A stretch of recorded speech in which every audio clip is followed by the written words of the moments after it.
नमस्कार किसान भाइयों, आप सभी का स्वागत है फार्मिंग ज्ञान चैनल में। किसान भाइयों, धान की जो इस समय की स्टेज है, इस स्टेज में हमको क्या करना होगा, किन कार्यों को करना होगा, जैसे कि हम पैदावार ज़्यादा ले सकें, बालियों की लंबाई बढ़ा सकें, जो बालियों में दाने हैं सभी में चावल भरपूर तरीके से बने और छिलका ना बन सके।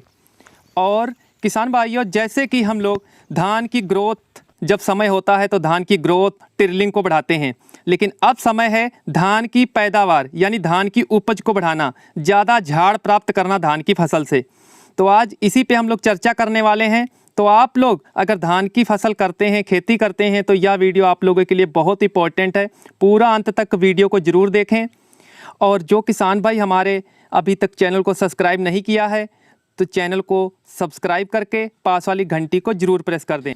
धान की इस स्टेज पर आप लोगों को क्या प्रयोग करना होगा, मैं आप लोगों को वीडियो में बताऊंगा।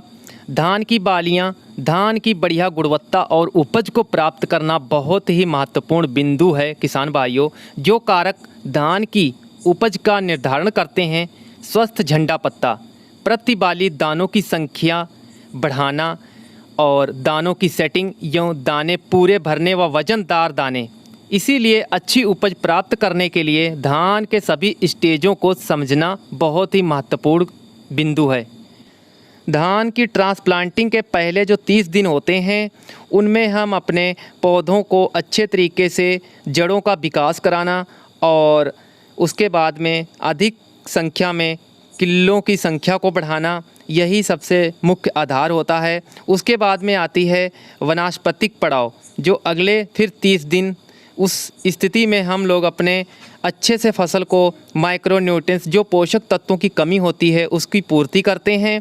और फिर उसके बाद में जो स्वस्थ झंडा पत्तों की सुरक्षा, वो पौधों को स्ट्रॉन्ग रखना होता है। सबसे अगर बात मानी जाए तो जो झंडा पत्ते का अहम रोल होता है बाली निकलने के बाद। क्या है? झंडा पत्ता बालियों को भोजन व ऊर्जा प्रदान करता है, यानी सही तरीके से देखा जाए तो उपज में 30% तक झंडा पत्ता सहायक होता है। प्रकाश संश्लेषण की क्रिया को भी बढ़ाता है बहुत अच्छे तरीके से। प्रजनन स्टेज पर यह दानों को अधिक भराव व दानों का पूरा वजन तथा दानों की गुणवत्ता को भी बढ़ाता है।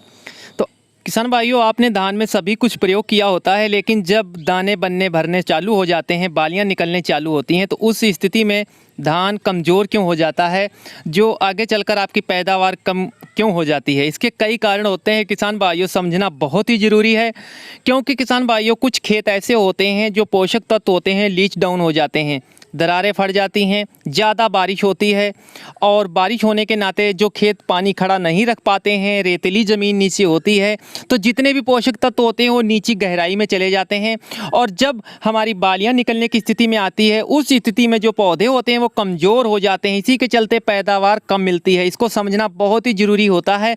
मैंने आप लोगों को पहले भी बताया था, इन खेतों में आप लोगों को जो आप डोज देते हैं, उस डोज को डिवाइड करके 2 से 3 हिस्सों में थोड़ा थोड़ा देना चाहिए, जो पोषक तत्व बराबर हमारी फसलों को मिलते रहते हैं।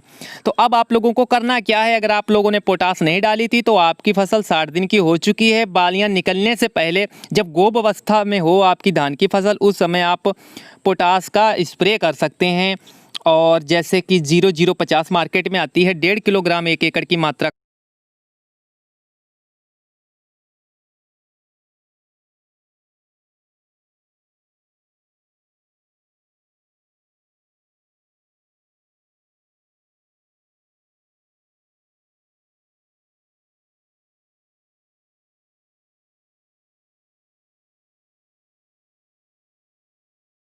अगर आपकी धान की फसल ज़्यादा ही कमज़ोर दिख रही है तो आप लोग 19-19-19 NPK जो आता है 1.5 किलोग्राम 1 एकड़ में डाल सकते हैं। इसके साथ आप लोगों को पोटास, फास्फोरस और नाइट्रोजन तीनों पोषक तत्व मिल जाते हैं। अब बात करते हैं जो फंगस का काफ़ी तेज़ी से अटैक होता है, खासकर बासमती वैरायटियों में। तो इसके लिए आप लोगों को मैं जो बेहतरीन फंगीसाइड बता रहा हूँ, नेटिवो नाम से जो मार्केट में आता है बायर का, इसके अंदर जो फार्मूला होता है टेपकोनाजोल 50% और प्लस ट्राइफ्लैक्सास्ट्रोबिन 25% WDG। ये बहुत ही अच्छी फंगीसाइड है। 80 ग्राम 1 एकड़ में मात्रा लगेगी। पानी की मात्रा रहनी चाहिए 150 लीटर। और एमी स्टार नाम से भी मार्केट में आती है जो सिजेंटा की है, वह भी बहुत अच्छा फंगीसाइड है। उसकी जो मात्रा रहेगी 200 ml 1 एकड़ में। बालियाँ निकलने के बाद ज़्यादा आप लोगों को हॉट स्प्रे नहीं करने होंगे किसी प्रकार के भी, और बालियाँ निकलने के समय खेत में पानी बनाना रखना ज़रूरी होगा किसान भाइयों, बेहतरीन उपज के लिए। और आने वाले वीडियो आप लोग हमारे ज़रूर देखिएगा।